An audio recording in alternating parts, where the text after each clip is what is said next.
প্রিয় বন্ধুরা, আজকে আমরা শিখব কিভাবে ভগ্নাংশের বিয়োগ করতে হয়।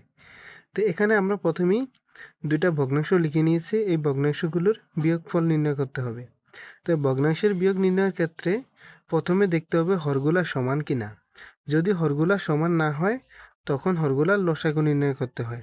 দেখেন, এই ভগ্নাংশের হর হচ্ছে 5, এই ভগ্নাংশের হর হলো 7। হরগুলা কিন্তু সমান নয়, অসমান। তা আমাদের হরগুলাকে সমান করতে হয় লসাগু নির্ণয়ের মাধ্যমে। তাহলে আমরা 5 এবং 7-এর লসাগু নির্ণয় করি। দেখেন, 5 এবং 7কে কোনো সংখ্যা দ্বারা কিন্তু ভাগ করা যায় না, কেননা এগুলো হলো মৌলিক সংখ্যা। যদি কোনো মৌলিক সংখ্যাকে ভাগ করা না যায় লসাগু নির্ণয়ের ক্ষেত্রে, তবে ওই সংখ্যাগুলোকে গুণ করতে হয়। এবার আমরা 5 এবং 7কে গুণ করলে হয় 5 7 35। তাহলে 5 এবং 7-এর লসাগু হলো 35। তো আমরা লিখে নেব লসাগু 35। এবার এই 35কে আমরা ভগ্নাংশের যে হর 5 দ্বারা ভাগ করব।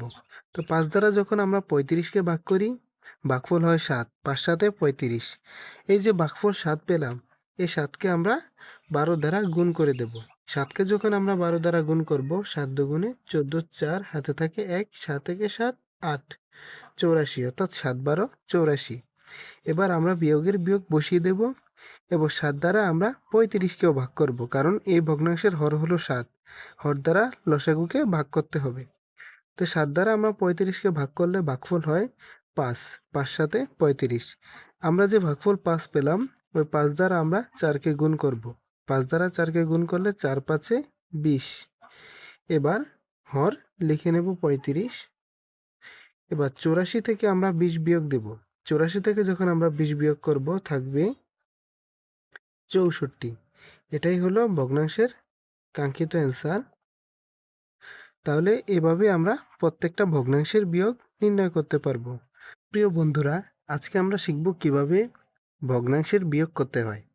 তো এখানে আমরা প্রথমেই দুইটা ভগ্নাংশ লিখে নিয়েছি। এই ভগ্নাংশগুলোর বিয়োগফল নির্ণয় করতে হবে।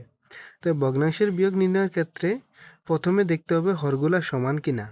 যদি হরগুলা সমান না হয় তখন হরগুলার লসাগু নির্ণয় করতে হয়। দেখেন, এই ভগ্নাংশের হর হচ্ছে 5, এই ভগ্নাংশের হর হলো 7। হরগুলা কিন্তু সমান নয়, অসমান। তা আমাদের হরগুলাকে সমান করতে হয় লসাগু নির্ণয়ের মাধ্যমে। তাহলে আমরা 5 এবং 7-এর লসাগু নির্ণয় করি। দেখেন, 5 এবং 7কে কোনো সংখ্যা দ্বারা কিন্তু ভাগ করা যায় না, কেননা এগুলো হলো মৌলিক সংখ্যা। যদি কোনো মৌলিক সংখ্যাকে ভাগ করা না যায় লসাগু নির্ণয়ের ক্ষেত্রে, তবে ওই সংখ্যাগুলোকে গুণ করতে হয়। এবার আমরা 5 এবং 7কে গুণ করলে হয় 5 7 35। তাহলে 5 এবং 7